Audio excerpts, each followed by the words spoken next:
Bismillahirrahmanirrahim. Assalamualaikum warahmatullahi wabarakatuh. Selamat pagi semua. Ya, bagaimana kabarnya anak-anak hari ini? Sebelum kita melanjutkan pelajaran kita, saya di sini akan menjelaskan tentang menghindari akhlak tercela. Akhlak tercela ialah perbuatan yang tidak disukai oleh Allah dan bertentangan dengan agama. Iya Pak ya? Tentunya iya. Pasti kalian pasti teman kalian, jika ada teman kalian yang mempunyai akhlak tercela, pasti kalian akan membencinya. Oke, kami di sini akan menjelaskan tentang beberapa akhlak tercela. Ada buahnya akhlak tercela, tapi di sini saya akan menjelaskan 3 akhlak tercela. Yang pertama, israf. Sudah tahu kan kalian tentang apa itu israf? Ya, berlebihan. Israf berasal dari kata bahasa Arab, yaitu asrofa yusrifu israfan, yang artinya berlebihan. Sedangkan menurut istilah yaitu perbuatan atau sifat yang berlebihan dalam segala hal. Sifat ini sangat tercela dan Allah melarangnya untuk memiliki sifat ini. Allah berfirman dalam Al-Quran, yaitu Bismillahirrahmanirrahim. Wa kulu washrabu wa la tusrifu innahu la yuhibbul musrifin. Oke, saya akan menjelaskan bentuk-bentuk perilaku israf. Yang pertama yaitu berlebihan dalam makan dan minum. Di sini berlebihan dalam makan dan minum ialah apabila kita sudah kenyang, ya sudah, berhentilah untuk makan. Kalau kita masih lapar, maka makanlah. Dan janganlah kalian tuh membuang-buang makanan. Itu adalah bentuk dari israf.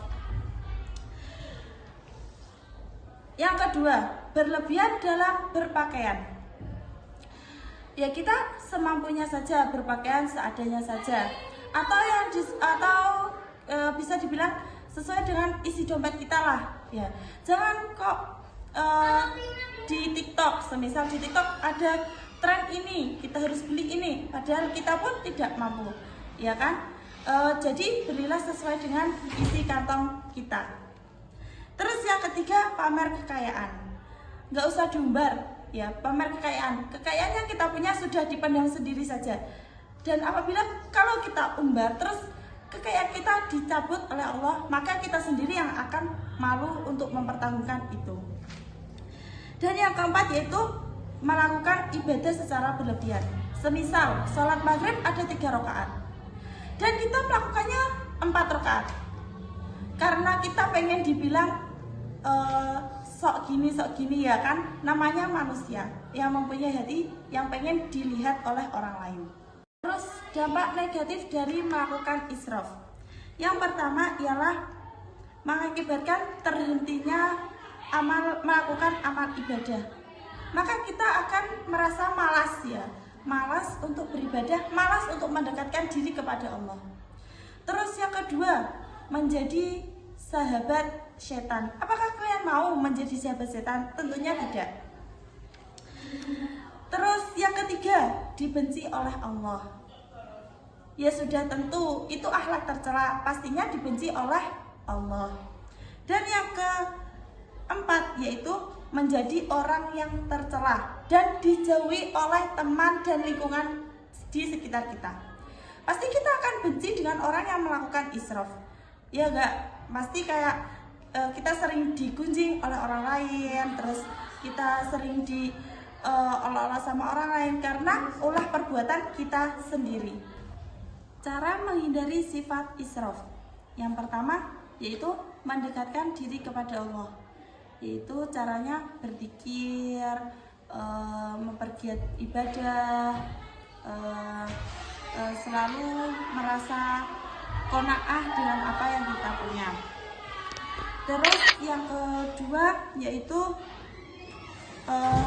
hidup secara bersahaja dan tidak terlalu menghambur-hamburkan apa yang kita punya. Sekarang sifat akhlak yang tercela yang kedua yaitu tabadzir. Tentunya kalian sudah tahu apa itu tabadzir. Tabadzir berasal dari bahasa Arab yaitu badzara yubadziru tabdzirun, yang artinya berlebih-lebihan. Dan menurut istilah tabadzir adalah penghamburan harta secara sia-sia untuk hal yang tidak bermanfaat. Tentunya sifat ini dibenci oleh Allah. Dan biasa kita dengar sifat tabadzir ini adalah dengan sebutan mubadzir. Ya, itu sama saja dalam satu konteks. Dan Allah pun berfirman dalam Al-Quran sifat tabadzir yang artinya sesungguhnya pemborosan itu adalah saudaranya setan, dan setan itu adalah makhluk yang paling kufur terhadap Allah. Berarti orang yang memiliki sifat tabadzir berarti kan saudaranya setan. Apakah kalian mau mempunyai saudara setan? Tentunya tidak. Bentuk-bentuk perilaku tabadzir. Yang pertama yaitu menganggap kemewahan dunia sebagai suatu kesenangan. Jadi menganggap kemewahan dunia itu suatu kesenangan yang dia miliki. Maka dia merasa mempunyai segalanya dan dia mampu membeli ini itu sehingga sesuatu yang dibelinya itu tidak terpakai dan sia-sia. Dan itu kan membuang-buang harta itu sangat akhlak tercela. Dan yang kedua yaitu mencari kekayaan yang berlimpah dengan segala cara, dengan menghalalkan segala cara. Bahkan yang haram pun menjadi halal apabila dia sudah dibutakan untuk mencari kekayaan yang ada. Contohnya merampok, mencuri, dan lain sebagainya. Pastinya itu merugikan orang lain. Dan hidup kita pasti dihantui oleh rasa takut yang ada. Terus yang ketiga, membelanjakan harta yang dimiliki secara boros dan tanpa diperhitungkan. Jadi semisal dia mempunyai uang sekian, dia itu membeli hal yang tidak butuh pada dirinya. Dia membelikan semua hal yang dia ingin, bukan yang dia butuh. Terus langsung saja dampak negatif perilaku tabadzir. 1. Mendapat murka dari Allah dan menjauhkan kita dari Allah, dan merasa kita bisa sendiri tanpa kita sadari bahwa kita yang menjalankan kita semua itu adalah Allah. Terus yang kedua, kikir dalam membelanjakan harta. Kikir dalam membelanjakan harta untuk wakaf, sedekah, zakat, dan lain sebagainya. Dan padahal toh zakat untuk diri kita sendiri dan diwajibkan oleh agama. Terus yang ketiga, pelaku boros itu adalah saudaranya setan. Jadi di sini orang yang boros itu menjadi saudaranya setan, karena setan suka banget dengan orang yang melakukan sifat boros, dan dia selalu berbisik kejelekan terus kepada orang yang mempunyai sifat boros. Dan yang terakhir, dia akan merasa dikucilkan, merasa asing dengan orang-orang, bahkan dijauhi dengan lingkungan sekitarnya, karena dia mempunyai sifat boros. Dan akhlak tercela yang ketiga yaitu bakhil. Pasti kalian sudah tahu kan apa itu bakhil? atau yang bisa disebut dengan kikir, pelit, medit atau dalam bahasa kita sehari-hari. Jadi bakhil berasal dari bahasa Arab al-bukhlu, yang artinya enggan untuk menahan sesuatu yang wajib. Sedangkan menurut istilah, yakni bakhil ialah kikir atau pelit, yaitu enggan mengeluarkan sesuatu yang enggan mengeluarkan harta yang seharusnya dikeluarkan untuk sedekah, untuk zakat, dan untuk kebaikan yang lainnya. Jadi orang yang bakhil tentu saja dibenci oleh Allah, dan orang yang bakhil pasti dijauhi oleh lingkungan sekitarnya. Pasti kita sudah tahu orang yang bakhil itu seperti apa. Dia pun enggan untuk mengeluarkan hartanya sendiri, apalagi orang lain yang membutuhkan bantuannya. Pasti dia tidak mau mengeluarkan sekecil apapun. Itu orang yang pelit. Otomatis orang yang pelit pasti digunjing sama orang yang ada di sekitarnya. Jadi janganlah jadi orang yang pelit. Soalnya orang yang pelit dia tidak akan mempunyai teman, sahabat, atau orang-orang yang terdekat lainnya. Dan Allah sangat membenci sifat ini. Dan orang yang pelit sudah dijelaskan dalam surat Al-Quran, yaitu pada surah Al-Isra ayat 29, yang artinya, dan janganlah kamu jadikan tanganmu terbelenggu pada lehermu, dan janganlah kamu terlalu mengulurkannya, karena itu menjadi tercela dan menyesal. Dan orang yang pelit itu akan menjadi temannya setan. Bentuk perilaku bakhil yang pertama ialah menahan diri untuk beramal dan enggan menunaikan kewajiban. Dan bahkan orang yang mempunyai kewajiban pun dia tidak ditunaikan karena dia itu saking perhitungannya dengan dirinya, dan dia merasa nanti harta yang dikeluarkan dia akan berkurang. Tahu padahal harta yang dikeluarkan akan mendapat imbalan lagi dari Allah dan akan diganti yang lebih banyak. Dan orang yang bakhil tidak mempunyai pemikiran seperti itu. Dia pemikirannya harta yang dikeluarkan akan terus berkurang. Terus yang kedua, menganggap harta itu sumber hidup. Jadi dia itu tidak percaya dengan harta itu titipan, karena dia itu percaya harta itu adalah sumber dari segalanya. Padahal nanti harta dia kalau dicabut oleh Allah, maka dia pun tidak akan mempunyai apapun. Jadi itulah orang bakhil, dan orang bakhil pun itu sudah kelihatan ya.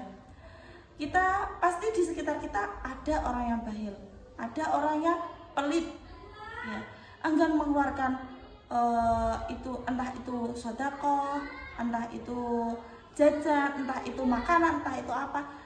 Namanya orang pelit pasti dipendam sendiri. Punya makanan pun sampai basi sampai basi pun tetangganya tidak akan mencicipinya. Terus yang ketiga, tidak peduli terhadap orang yang membutuhkan. Bahkan orang yang membutuhkan pun dia tidak peduli. Dia menutup mata, menutup telinga, dan dia pura-pura tidak melihat dan tidak mendengar ada tetangga yang membutuhkan, ada teman yang membutuhkan. Padahal dia itu membutuhkan banget dan dia bisa menolongnya. Itu orang yang bakhil. Dia pura-pura untuk membutakan matanya dan tidak tahu untuk semuanya itu. Tapi tenang saja, pasti Allah akan memberikan balasan yang setimpal.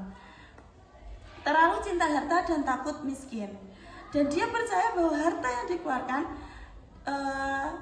harta dia akan berkurang dan tidak akan kembali lagi.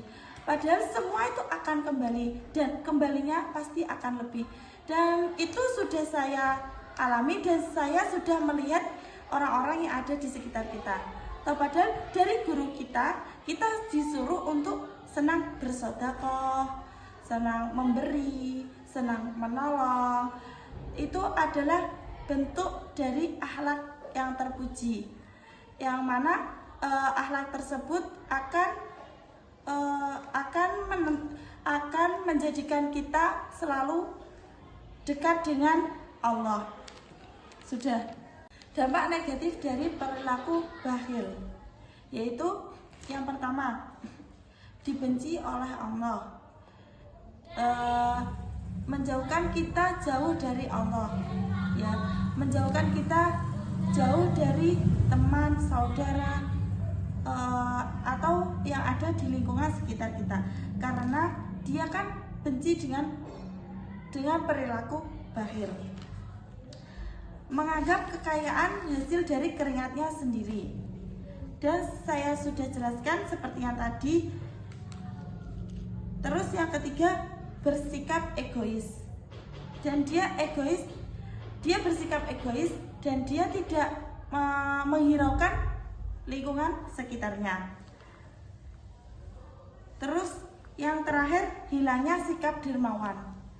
Orang yang mempunyai sikap pelit, dia tidak akan mempunyai sikap dermawan, sikap belas kasih kepada orang lain, sikap belas kasih kepada sesama ataupun yang lainnya. Menumbuhkan kebencian dari orang lain, pastinya dia akan dibenci banyak orang. Cara menghindari perilaku bakhil: membiasakan bersyukur atas nikmat yang ada. Jadi kita bersyukur dengan apa yang kita punyai, apa yang kita miliki. Terus yang kedua, membiasakan berterima kasih, dan bahkan ada suatu pepatah, jangan malu untuk mengucapkan terima kasih kepada orang lain. Ya, kita belajar dari hal yang kecil, yaitu berterima kasih dengan sesuatu yang telah diberikan kita dari orang lain. Terus yang ketiga, menumbuhkan sikap qanaah pada diri kita. Apa itu sikap qanaah? Tentunya sudah tahu kan apa itu sikap qanaah? Ya, kita harus mempunyai sikap yang qanaah agar kita selalu merasa cukup dengan apa yang kita miliki. Dan yang terakhir yaitu membiasakan diri untuk infak dan sedekah. Dari kita hal yang kecil, kita sedekah, misalnya misalnya ada kotak amal di masjid, bisa kita masukkan 1.000 atau 2.000, nggak usah banyak-banyak. Atau kita nemu uang di jalan 500 atau 1.000, kita masukkan kotak infak. Nanti siapa tahu itu akan dibuat hal yang bermanfaat dan kita mendapatkan pahalanya. Dari sini sudah paham kan apakah itu sifat tercela? Semoga kita dijauhkan dari sikap yang tercela, ya. Naudzubillah min dzalik, mempunyai sifat-sifat yang telah saya terangkan tadi. Syukran wa akhiran.